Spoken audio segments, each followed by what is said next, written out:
Исәнмесез, эфирда яңалыклар чыгарылышы, студияда Лилия Гатина, алга кайбер темалар турында.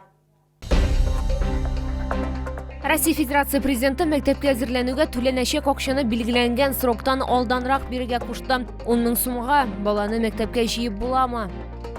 Онкологик авыруларга хәзер тизрәк паллиатив ярдәм күрсәтә алачаклар. Шолы онкоүзәге күчмә хезмәт күрсәтү өчен 2 яңа автомобиль алды. Хыяллар шыңга ашмады. 26-нчы комплекста яшәүчеләр безнең ишек алды программасын тормышка ашырудан канәгать түгел. Моның сәбәбе нидә? Владимир Путин яңа уку елына әзерлек мәсьәләләре буенча киңәшмә уздырды. Сөйләшүләр барышында ул мәктәпкә әзерләнүгә түләнәчәк акчаны билгеләнгән сроктан алдарак бирергә кушты. Әлегә 10 000 сум күләмендәге бер тапкыр бирелә торган түләүләр 2 августтан биреләчәк. Безнең тикшерү төркеме эксперимент үткәргән һәм 10 000 сумга мәктәпкә җыенып буламы икәнлеген ачыкларга булды. Тулырак хәбәрчебез материалында. Констоварлар салынган бюджетлы кәрҗин эшелонлар өчен 2 000 ярымга төшәчәк, әмма анда беренче чираттагы кирәк яраклар гына салынган. Ата-аналар сүзләренә караганда, канцелярия товарларына гына да бәя 10 000 сумга кадәр җитәргә мөмкин. На одного минимум 30 тысяч. 30? Конечно. А вот как вы относитесь к путинским выплатам по 10 тысяч? Вообще помогает они? Но есть только на констовары, не больше. Констовары, рюкзак и все. Один костюм стоит от 5 до 10 тысяч. Ну, например, на мальчика. А у вас дети есть? Аж 4. 4? И все в школу ходят? 3. И сколько, вот, допустим, уходит каждый 1 сентября на них? Ну, почти 100 тысяч. 20, наверное, надо, если более-менее нормально что-то купить. А вот эти вот путинские выплаты вообще в 10 тысяч помогают как-то ребенку собрать в школу? Ну, половина, может быть, помогает. Ну, а так по факту на 10 тысяч не соберешь, да? Ну, это очень все дешево, если только покупать. Очень дорого. Очень дорого. Сколько детей? 3-4. Родители не работают, откуда они должны брать? Это 10 тысяч Путин дает, это Не хватит? не хватит, это копейка только. 10 000 сум күп түгел әлбәттә, әмма ул 1 сентябрьгә әзерләнгәндә һич тә артык булмаячак. Искәртеп узабыз, түләүләрне башкару 16 августка билгеләнгән иде. Тик Россия президенты Владимир Путин әти-әниләр балаларын тынычлап мәктәпкә әзерләргә өлгерсен өчен акчаларны дүшәмбедән күчерә башларга кушты. Согласно постановлению правительства, старт выплат намечен был на 16 августа, при этом технически уже к понедельнику мы будем готовы осуществить выплаты на 17 миллионов детей. Для этого нам потребуется внести изменения в постановление правительства, в котором указана дата начала выплаты. Мы готовы провести оперативную эту работу и можем начать выплаты с понедельника, со 2 августа. Бүгенге көндә пенсия фондына 12 миллион 400 мең ата-анадан гариза кергән, 16 миллионы балага карата түләү билгеләү турында инде карар кабул ителгән. Лилия Гатина, Руслан Бекмухаметов, Айдар Мусин, яңалыклар. Татарстанда білім күнінде мәктәп линейкалары ачык һавада төрле сыйныфлар өчен аерым узачак. Бу хакта матбугат конференциясында Роспотребнадзорның Татарстан Республикасы буенча идарәсе матбугат секретаре Миләүшә Зумалиева сөйләде. Роспотребнадзор таләпләре узган елга охшаш. Бу 1 сентябрьдә сыйныфлар буенча яки ачык һавада ата-аналар өчен шәхси саклану чараларын кулланып, бәйрәм чаралары үткәрү дип билгеләп үтте спикер. Төрле сыйныфлар һәм бигрәк тә мәктәпләр катнашында уртак масса күләм чаралар тыела. Миләүшә Зумалиева шулай ук яңа уку елында авырулар билгеләре булган затларны ачыклау һәм булдырмау өчен кирәкле иртәнге фильтр эшен дәвам итәчәк дип өстәде. Онкологик авыруларга хәзер тизрәк паллиатив ярдәм күрсәтә алачаклар. Шолы онкоүзәге күчмә хезмәт күрсәтү өчен 2 яңа автомобиль алды. Алар түләүсез нигездә Республика сәламәтлек саклау министрлыгы һәм Татарстан хөкүмәте ярдәме буенча тапшырылды. Теманы хәбәрчебез дәвам итә.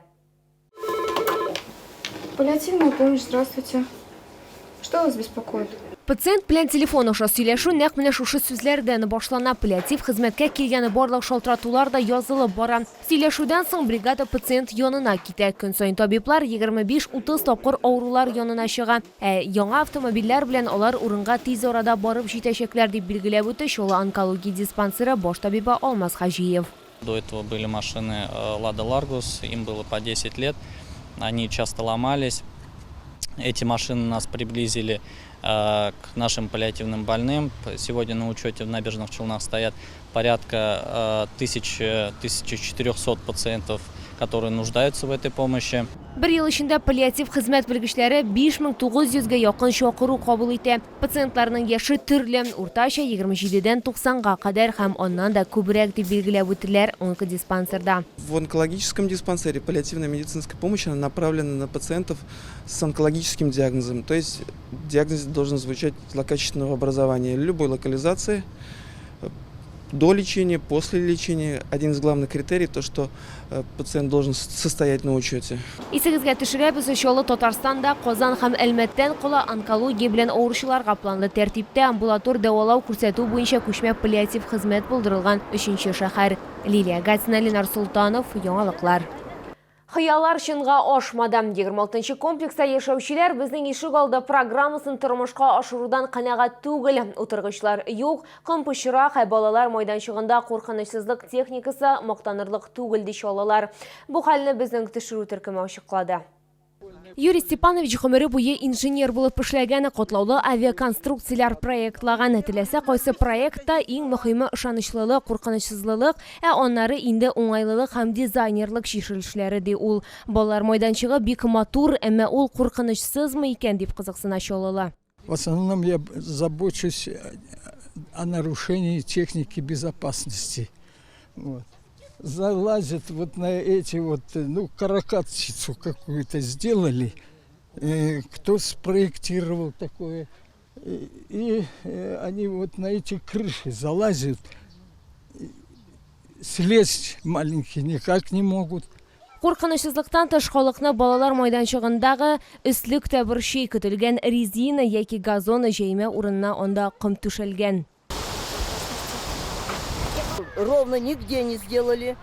Вот этот песок уже везде, везде. Там площадки нет, бутылки кидают алкаши, бьют, и выметать некому, и боишься на стекло наступить. И тут оно, вот посмотрите, что творится. Это невозможно. Песок по всему двору, который потом в дальнейшем находится дома на постельном белье, на полу и везде, где только можно, там, где дети прошлись. А дети бегают домой по несколько раз за день попить, поесть и отдохнуть. Соответственно, не моются, не купаются.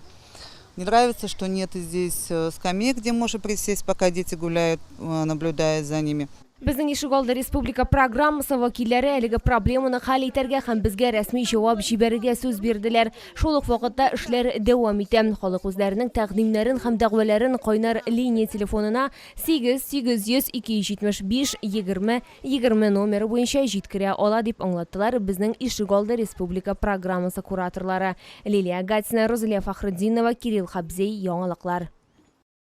Tataristonda agrariyalar 1 million tonna oshliq jiyib oldilar. Ma'lumotlar bo'yicha borlig'i 1,129,168 tonna oshliq suqtirilgan. 676,194 gektar jiyib olindi. Bu haqda Tatariston Respublikasi Ovul xo'jaligi ham oziq-tulik ministrligining matbuot xizmati xabar etdi. Havo shartlari nochor bo'lganga qaramasdan Tatariston xo'jaliklari ish templarini kimetmay, o'ndirishlilik bo'yicha To'qay rayoni olda bora, o'ng'ish bo'yicha 2-chi o'rinda Tatish rayoni, 3-chi o'rinda Zey rayoni. Amin sizning esingizga tushiram, Rossiyada COVID-19 ga qarshi vaksinatsiya davom etadi. Прививканы ясатып qana biz o'zimizni ham yaqinlarimizni saqlab, koronavirusni to'xtata olashaqmiz. Bu sizga ishkirasiz so'nggi ma'lumotimiz edi. Men Liliya Gatsina sizning bilan sog' bo'lasham, eson-omon bo'lasiz.